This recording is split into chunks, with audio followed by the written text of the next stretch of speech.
আসসালামু আলাইকুম my dear viewers, আপনারা সবাই কেমন আছেন? Not hopeful faith you are fine by the grace of almighty আল্লাহ। তো আজকের কবিতা হলো মোয়িং। এটি লিখেছেন রবার্ট ফ্রস্ট। রবার্ট ফ্রস্টের একটি গুরুত্বপূর্ণ কবিতা হলো এটি একটি সনেট। এই কবিতা কঠিন পরিশ্রমের গুরুত্ব আলোচনা করে। ফ্রস্ট এর স্কিল ব্যবহার করেছেন এখানে নেচার, ইমেজ ইত্যাদির সাথে। কবিতাটি শুরু হয়, কবির পাশে কোনো প্রকার শব্দ নাই, অর্থাৎ ভূমির সাথে কাস্তের যে একটা সম্পর্ক আছে তাদের কোনো শব্দ শুনতে পাচ্ছেন না। কাস্তের হুইসপারিং শুনতে পাচ্ছেন না। তিনি কাস্তের শব্দ শুনতে পায় এবং যে এই বিস্মিত হন, এটা কি বলতে চাচ্ছেন, এটা তার মাথায় ঘুরপাক খায়। তিনি নিজেকে বিশ্বাস করতে পারছেন না যে এটা কথা বলছে, অর্থাৎ কাস্তের শব্দকে কথা বলার সাথে তুলনা করছে। অর্থাৎ কবি প্রথমে কোনো শব্দ শুনতে পায় না, তারপরে তিনি কাস্তে অর্থাৎ সিজার্সে শব্দ শুনতে পায় মাটির সংস্পর্শে। তখন ভাবে যে এটা কি কথা বলছে, হয়তো এটা কোনো কথা বলতে চায়। তো কাস্তের কাজ হলো মাটির চিরে সেখানে মাটির কি উর্বর করা।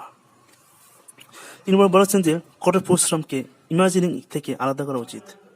কবিতাটি শেষ হয় কবির সিদ্ধান্ত নিয়ে যে কাস্তে কথা বলে, এটা বলে সহজ সরল এবং ভালো ইচ্ছার কথা প্রকাশ করে। এই কবিতার মরাল হলো কঠোর পরিশ্রম মানুষের জীবনে অনেক আনন্দের, কিন্তু যা অনেক সময় কল্পনার জগতে অর্জন করতে পারে না। তো জীবন হলো একটা বাস্তব পক্ষী। তো এই বাস্তবের সাথে অনেক সময় কল্পনা আমরা সংমিশ্রণ করি, তা করা উচিত নয়। কল্পনা কল্পনাই আর বাস্তব বাস্তবই। অর্থাৎ এই মরণটা হলো কি, যে কঠোর পরিশ্রম করে মানুষের জীবনে অনেক কিছু আনন্দের অর্জন করা হয়, যা কল্পনা জগতে তা অর্জন করতে পারে না। অর্থাৎ এটা একটা কঠিন পরিশ্রমের সংগ্রাম ফলে মানুষ যে কোনো কিছু অর্জন করতে পারে তার একটা আভাস দিয়েছেন। অর্থাৎ ইন্ডাস্ট্রি ইজ দ্য কি টু সাকসেস, যে পরিশ্রম হলে কি উন্নতির প্রস্তুতি, সাফল্যের প্রস্তুতি। পরিশ্রম ছাড়া কোনো কিছুকে অর্জন করা যেতে পারে না। অনেক সময় আমরা পরিশ্রম না করে কোনো কিছুর প্রাপ্তি আশা করি, আসলে তখন আমরা যখন না পাই তখন আমাদের মাঝে হতাশা কাজ করে। অর্থাৎ কোনো কিছুর মানে আমরা ডিজার্ভ করি না, অর্থাৎ যদি বেশি করে ডিজার্ভ করি, এক্সপেক্ট করি, তাহলে আমাদের মাঝে হতাশা বেশি কাজ করে। এই জন্য কোনো কিছু প্রাপ্তি করা ঠিক না, আশা করা ঠিক না। তবে যদি পরিশ্রম করি, পরিশ্রম অনুযায়ী ফল আমরা আশা করতে পারি। অর্থাৎ কঠোর পরিশ্রমটাকে এখানে গুরুত্বপূর্ণ দিয়েছেন।